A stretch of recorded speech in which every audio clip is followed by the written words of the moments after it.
Well, hello and welcome back to Middle Age Moto. Hope everybody is doing well. I've had a change of plans with my new bike, and I wanted to just get everybody back up to speed. There's been some changes. It started off not so good and ended up pretty good. So I've said this in a couple past videos, so I'll catch everybody up if this is your first time on my channel.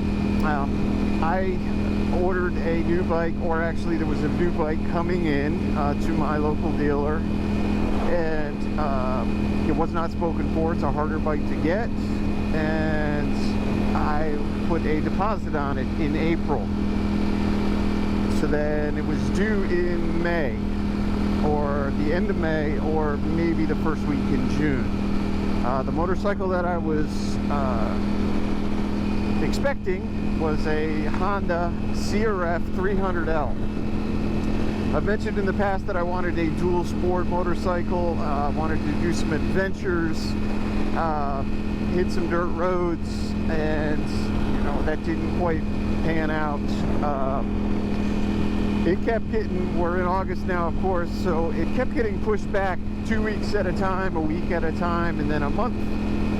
It just got pushed back another month, but there's a possibility that it may not even ship, because the 2023 models are coming out, and this was a 2022 that I committed to. So they may just hold off and ship the 2023s, but that's also going to delay everything even further. So because of the unknown circumstances, whether I can get the bike or not, I've decided to cancel my deposits, and I've purchased another bike, which I'll be picking up either Monday, either tomorrow or Tuesday, depending on which day works out better work-wise for me. So I'm not going to disclose what the new bike is. The new bike is a lot more expensive, which I was trying to be, you know, the proper adult and buy something cheaper. To be honest with you, the Honda kind of ticked all the boxes that I was looking for. Long maintenance intervals, good gas mileage, inexpensive. But, you know, looking at it now, you know, I was not getting a stellar deal by any means on the bike, but if you want it, you pay what they're asking. All the fees and all that kind of stuff. The bike was going to be close to $8 grand on a $5,600 bike with ABS. So by far, it was not a stellar deal by any means. But in this economy, negotiating on the bike, especially something that hard to get, is pretty non-existent. That was actually one of the higher prices I've ever seen on the forums, but you know, you get what you know, if you want it, you pay for it. So I was willing to just take the hit and get the motorcycle. But because of my weight, I would have to do suspension on it.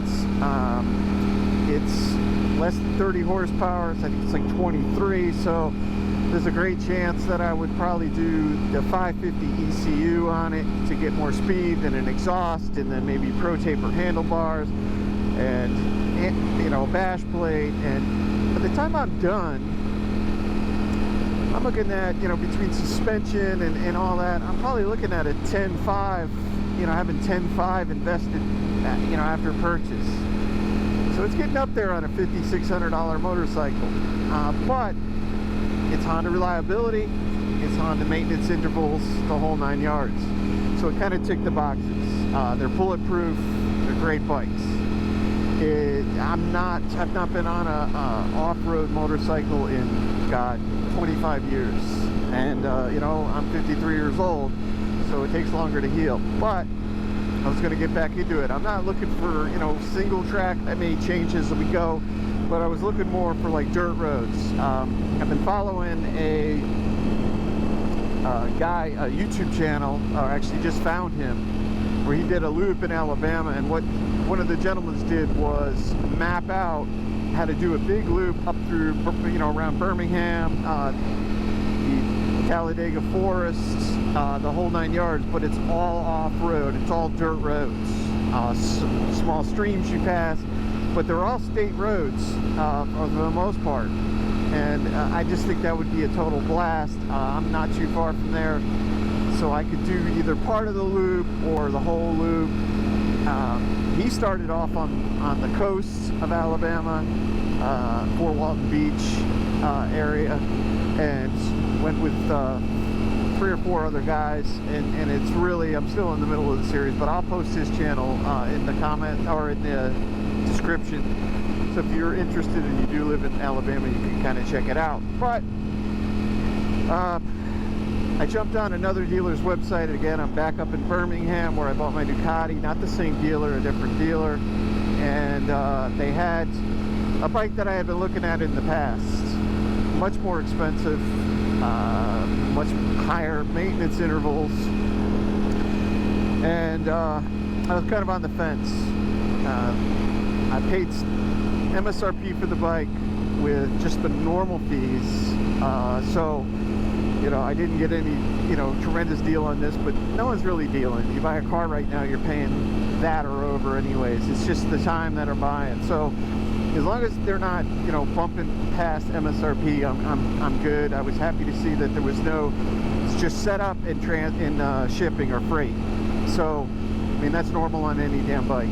You know, they charge that. So I'm not really, you know, in my eyes, I got a good deal. Let's put it that way. So I'll be picking that bike up. I'll be talking more about that bike.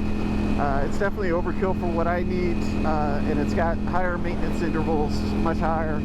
But, you know, when you really calculate it out, the amount of time I really drive, you know, I'll be dropping the oil quite a bit. So with that said, thank you so much, and I will talk to you all later.